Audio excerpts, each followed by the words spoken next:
ہم میں سے اکثر بنی اسرائیل اور یہودیوں کو ایک ہی قوم تصور کرتے ہیں، لیکن ایسا نہیں ہے۔ یہ دو الگ قومیں ہیں، اور آج ہم یہ جانتے ہیں کہ ان میں کیا فرق ہے، یہ الگ کیسے اور کیوں ہیں۔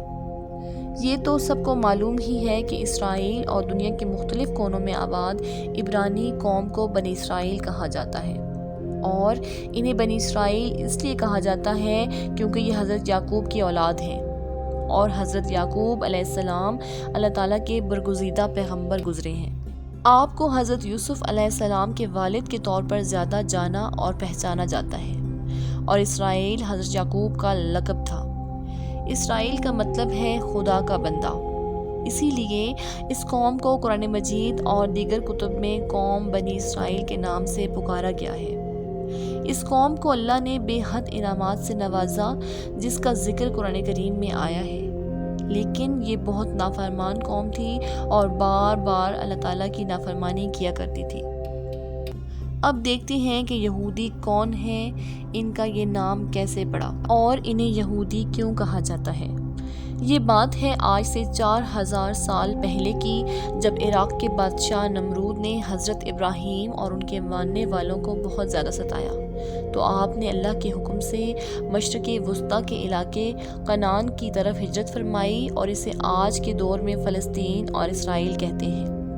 حضرت ابراہیم علیہ السلام کو اللہ تعالیٰ نے بہت بڑی بڑی آزمائشوں میں کئی بار ڈالا، لیکن اللہ کے فضل و کرم سے آپ ہر آزمائش میں کامیاب رہے، تو اللہ تعالیٰ نے آپ کو انعام کے طور پر یہ خوشخبری سنائی کہ آپ کو اور آپ کی اولاد کو دنیا کی امامت کا فریضہ سونپا جائے گا۔ یہ بات قرآن مجید کے علاوہ تورات میں بھی لکھی ہوئی ہے، اور اسی وجہ سے یہودی پوری دنیا پر حکمرانی کرنے کا دعویٰ کرتے ہیں۔ اگرچہ ان کی تعداد کم ہے، پھر بھی یہ خود کو حاکم سمجھتے ہیں، کیونکہ حضرت ابراہیم علیہ السلام کے بیٹے حضرت اسحاق کی اولاد سے ہیں۔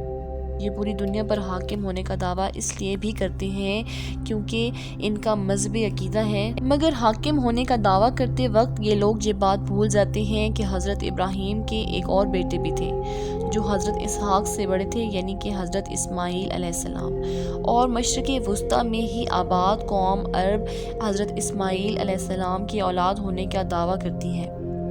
قوم یہود حضرت اسماعیل کو تو حضرت ابراہیم کا بیٹا تسلیم کرتے ہیں، مگر حضرت اسماعیل کی اولاد کو آل ابراہیم نہیں مانتے۔ یہود کہتے ہیں کہ بس صرف ہم ہی حضرت ابراہیم علیہ السلام کے جانشین ہیں اور کوئی نہیں ہے، اور دنیا کی امامت کا وعدہ بھی بس ہمارے لیے ہی کیا گیا ہے۔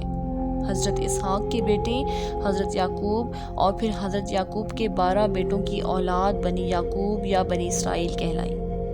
قرآن کریم میں کئی مقامات پر اس کا ذکر ملتا ہے کہ بنی اسرائیل نے وعدہ شکنی کی، انبیاء کو جھٹلایا اور اللہ تعالیٰ کی نافرمانی کی، اور اس بات کے لیے ان کو کئی مقامات پر لعنت و ملامت بھی کی ہے۔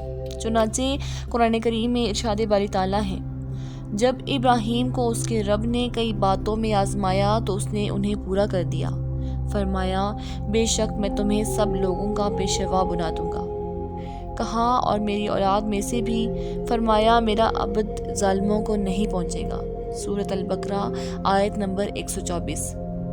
قرآن کریم میں بیان کردہ بنی اسرائیل کی نافرمانیوں کو دیکھ کر اور اس آیت کو مد نظر رکھتے ہوئے یہ بات تو بالکل صاف ہے کہ آل ابراہیم سے مراد بنی اسرائیل یا یہود تو ہرگز نہیں ہے۔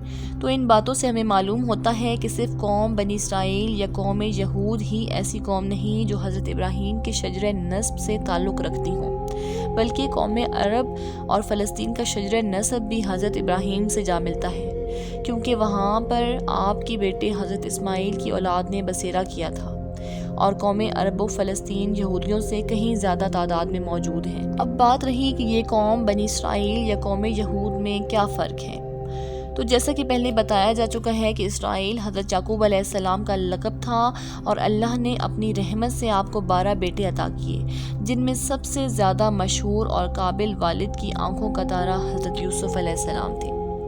حضرت یوسف کو ان کے بھائیوں نے حسد کی وجہ سے کنویں میں ڈال دیا تھا۔ آپ کو بعد میں ایک قافلے نے کنویں سے نکالا اور غلام بنا کر مصر کے بازاروں میں بیچ دیا، جہاں اللہ تعالیٰ نے اپنے فضل سے آپ کو بادشاہ بنا دیا۔ اور مختصر قصہ یہ ہے کہ حضرت یوسف کی قیادت میں بعد میں حضرت یعقوب علیہ السلام اور ان کے بیٹے مصر میں قیام پذیر ہوئے، اور ان کی اولادیں یہاں خوب پھلی پھولیں، یہاں تک کہ ان کے 12 بیٹوں کی اولادیں بعد میں 12 قبیلے بن گئے۔ تاہم بعد میں جب فرعون آئے تو ان فرعون حکمرانوں نے اس قوم پر بے حد ظلم ڈھائے اور ان کی حالت غلاموں سے بھی ابتر ہو گئی۔ پھر اللہ تعالیٰ کے حکم سے حضرت موسیٰ کی قیادت میں یہ 12 قبیلے مصر چھوڑ کر نکلے، اور اللہ کی مسلسل نافرمانی کرنے کی وجہ سے 40 سال تک صحراؤں اور جنگلوں میں بھٹکتے رہے، پھر بعد میں دوبارہ سرزمین فلسطین پر آباد ہو گئے۔ کئی 100 سال بعد اللہ تعالیٰ نے حضرت داؤد اور ان کے بیٹے حضرت سلیمان علیہ السلام کو وسیع و عریض سلطنت عطا فرمائی۔ یہ وہ وقت تھا جب یہ 12 قبیلے ایک ساتھ رہتے تھے اور یہ پوری قوم بنی اسرائیل کہلاتی تھی۔ حضرت داؤد اور ان کے بیٹے حضرت سلیمان کا تعلق حضرت یعقوب کے بیٹے یہودا کے قبیلے سے تھا، اس لیے اس قبیلے کو آل یہود یا یہودا کہتے تھے۔ تاہم حضرت سلیمان علیہ السلام کے بیٹے ایک نااہل بادشاہ ثابت ہوئے جو ان کے 12 قبیلوں کو اکٹھا نہ رکھ سکے۔ نتیجہ یہ نکلا کہ 10 قبیلوں کے حکمران قبیلے یعنی آل یہود سے بغاوت کر دی اور ریاست کے شمال میں اپنا ایک الگ ملک بنا لیا جو اسرائیل کہلایا، اور جنوبی ریاست یہودا کہلائی جانے لگی جو آل یہود نامی قبیلے کے زیر تسلط تھی۔ بنیامین نامی قبیلہ بھی اسی میں ضم ہو گیا۔ کچھ عرصے بعد شمالی حملہ آوروں نے ملک بنی اسرائیل پر حملہ کر دیا اور اس ملک کو صفحہ ہستی سے مٹا دیا۔ قوم بنی اسرائیل کے 10 قبیلے اپنی جان بچا کر دنیا کے مختلف حصوں میں روپوش ہو گئے، جن کے بارے میں آج تک کوئی سراغ نہ مل سکا کہ یہ سب کہاں گئے اور کہاں پر آباد ہیں۔ اب دنیا کے جتنے بھی عبرانی موجود ہیں یہ سب کے سب آل یہود ہیں، جبکہ قوم بنی اسرائیل کے 10 قبیلے آج تک گمشدہ ہیں۔ ہندوستان، پاکستان اور ایران و عراق میں موجود بہت سی قومیں بنی اسرائیل ہونے کا دعویٰ تو کرتی ہیں، مگر ان کے دعووں کے پیچھے کوئی مستند شواہد موجود نہیں ہیں جن کے یقینی ہونے پر یہ کہا جا سکے کہ واقعی یہ قوم بنی اسرائیل ہے۔ اہل یہودا کے بارے میں ایک نظریہ یہ بھی پایا جاتا ہے کہ حضرت موسیٰ سے پہلے تک یہودی نام کا لفظ موجود نہیں تھا۔ جب حضرت موسیٰ علیہ السلام کوہ طور پر تشریف لے گئے اور آپ کی قوم نے آپ کے پیچھے بچھڑے کو معبود بنا لیا، پھر جب آپ واپس آئے اور آپ کی سرزنش کرنے پر جن لوگوں نے توبہ کی انہیں یہود کہا گیا، کیونکہ اس لفظ کا مطلب ہے توبہ کرنے والے لوگ۔ تاہم مسلمانوں اور یہود و نصارہ کے نزدیک پہلا نظریہ یعنی یہودی حضرت یعقوب کے بیٹوں میں سے یہودا کی اولاد ہیں، یہ زیادہ مستند ہے۔ قوم یہود اور قوم بنی اسرائیل کو اللہ تعالیٰ نے بھی قرآن مجید میں مختلف جگہوں پر الگ الگ ناموں سے پکارا ہے، جس سے یہ صاف ظاہر ہے کہ یہ دونوں الگ الگ جماعتیں ہیں۔ یعنی قرآن کریم میں بنی اسرائیل کا لفظ آئے تو اس سے مراد حضرت یعقوب کے 12 بیٹوں کی اولاد ہیں، لیکن جب یہود کا ذکر آئے تو اس سے مراد حضرت یعقوب کے بیٹے یہودا کی اولاد ہے، جس نے حضرت موسیٰ علیہ السلام کے کوہ طور پر جانے کے بعد بچڑے کی پوجا شروع کر دی، اور جب حضرت موسیٰ علیہ السلام نے واپس آنے کے بعد ان کو سرزنش کیا تو انہوں نے اس کی معافی مانگی اور توبہ کی۔ اس بات کی دلیل حضرت عزیر علیہ السلام کا قصہ ہے جو حضرت موسیٰ علیہ السلام کی بعثت کے بعد پیش آیا۔ اس لیے اللہ تعالیٰ نے یہاں بنی اسرائیل کہہ کر مخاطب کرنے کی بجائے یہودی کہہ کر پکارا۔ فرمایا یہودیوں نے کہا کہ عزیر اللہ کا بیٹا ہے۔ سورۃ التوبہ آیت نمبر 30۔